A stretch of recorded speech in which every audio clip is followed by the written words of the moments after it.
Bien, buen día, doctor Medrano. Mi nombre es Ingrid Lisbeth Morales Game, integrante del grupo 10 de Laboratorio de Patología, subgrupo C.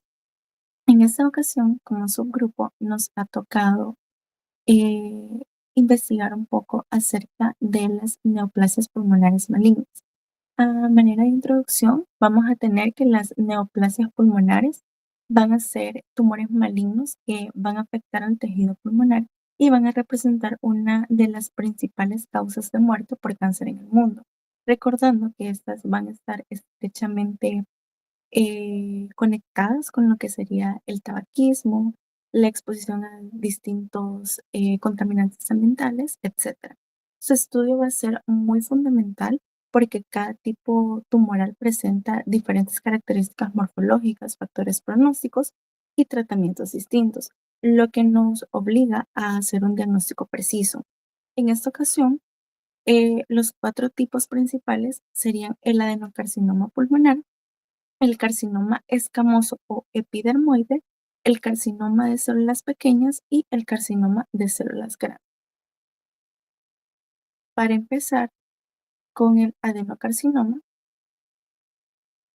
tenemos que en sus características generales tenemos que es un tumor epitelial maligno con una diferenciación glandular o con una producción de mucina.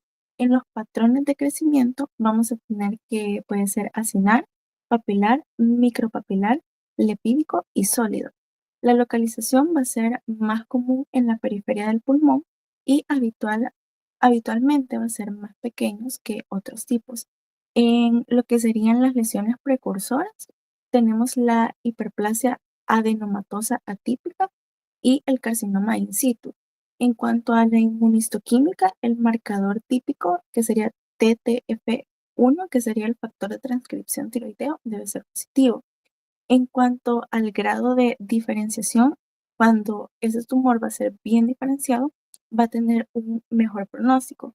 Y cuando este sea mal diferenciado, va a ser un poco más agresivo.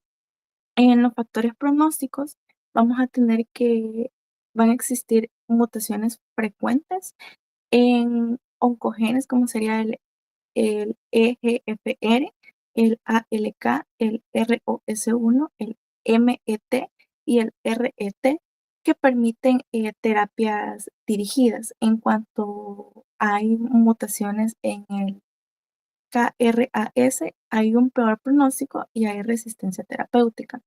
En cuanto al tratamiento, tenemos que se puede realizar una cirugía en etapas tempranas con una posibilidad de quimioterapia y radioterapia adyuvante. En enfermedad avanzada, pueden ser terapias dirigidas e inmunoterapia. En cuanto al diagnóstico, vamos a tener que los hallazgos clínicos, los radiológicos histopatológicos confirmados por una biopsia, ya sea por una punción transtorácica o broncoscopía, y estudios moleculares con estadificación de NM. Vamos a seguir con lo que sería el carcinoma de células escamosas o epidermoide. Tenemos que la localización va a ser más común en bronquios centrales e iliares, aunque puede verse en regiones periféricas. También tenemos que la secuencia de las lesiones precursoras va a ser una metaplasia escamosa, luego una displasia escamosa, un carcinoma in situ y un carcinoma invasivo. Esta evolución va a permitir un diagnóstico temprano con citología esputo o endoscopía. Luego, en cuanto a a la morfología, tenemos la queratinización y puentes intercelulares. Cuando es bien diferenciado, tenemos la formación de perlas córneas y células eosinofílicas.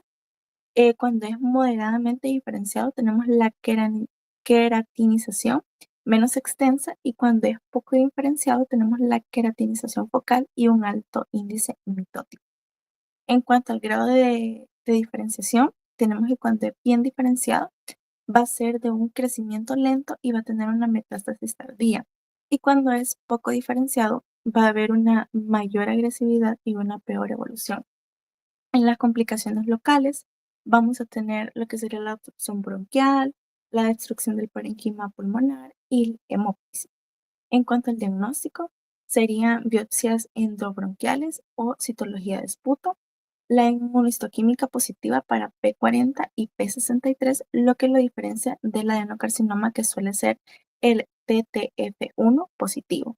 En cuanto al tratamiento, en etapas tempranas puede ser cirugía, radioterapia o quimioterapia. Y en etapas avanzadas puede ser quimioterapia y radioterapia.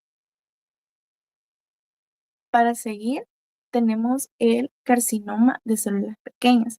En las características generales tenemos que es un tumor muy agresivo y fuertemente relacionado con el tabaquismo, con metástasis extensas y un desenlace casi siempre letal. En cuanto a la morfología, tenemos células pequeñas con un citoplasma escaso, con cromatina granular y nucleolos ausentes o discretos. Luego tenemos un moldeamiento nuclear llamativo, una alta actividad mitótica y necrosis frecuente. Tenemos el fenómeno de Azzopardi, que va a ser un depósito de ADN tumoral en las paredes vasculares. En la ultraestructura tenemos que los gránulos neurosecretores electrodensos en 2/3 de los casos. Luego en la inmunistoquímica tenemos que es positiva para la cromogranina, para la sinaptofisina y para CD56, que estos van a ser unos marcadores neuroendocrinos. En el grado de malignidad tenemos que es extremadamente alto, sin una fase preinvasiva reconocida. Y en cuanto a los factores de pronóstico, vamos a tener que el estadio del diagnóstico es determinante y que la supervivencia global a los 5 años es del 18.7%. Entre las claves diagnósticas tenemos una morfología típica, inmunistoquímica neuroendocrina positiva y presencia de síndromes paraneoplásicos, como puede ser un ejemplo la producción de la hormona antidiurética, causar hiponatremia o la producción de acetilcolina, el síndrome de Cushing. En cuanto al tratamiento, este casi nunca se opera y se maneja principalmente por lo que sería la quimioterapia sistémica. Para ir finalizando con el carcinoma de células grandes, tenemos que es un carcinoma epitelial maligno indiferenciado con un diagnóstico de exclusión. En cuanto a la morfología, las células con núcleos grandes son células con núcleos grandes y prominentes y con un citoplasma moderado, sin características de adenocarcinoma ni de carcinoma escamoso. En la inmunistoquímica es negativo para el TTF1 y napsinada, como lo podría ser el adenocarcinoma, y es negativo para P40 y P63, como lo sería el escamoso. En la variante neuroendocrina tenemos que este comparte rasgos moleculares con carcinoma de células pequeñas, pero con células más grandes y con un comportamiento igualmente agresivo. En los factores pronósticos tenemos que dependen del estadio, ya que suele tener un pronóstico mejor al de el carcinoma de células pequeñas, pero peor que el adenocarcinoma y el escamoso. En cuanto al tratamiento, se maneja dentro del grupo de cáncer de pulmón no microcítico. Puede haber cirugía en etapas localizadas, complementada con quimioterapia y terapias dirigidas en caso de mutaciones.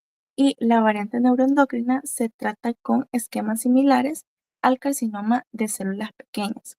Entonces, a manera de cierre, tenemos que en conclusión, todas las neoplasias pulmonares malignas, cada subtipo presenta particularidades, ya sean morfológicas, moleculares o terapéuticas, y un diagnóstico mediante la morfología, la inmunistoquímica y estudios moleculares son esenciales para seleccionar el tratamiento adecuado y mejorar el pronóstico.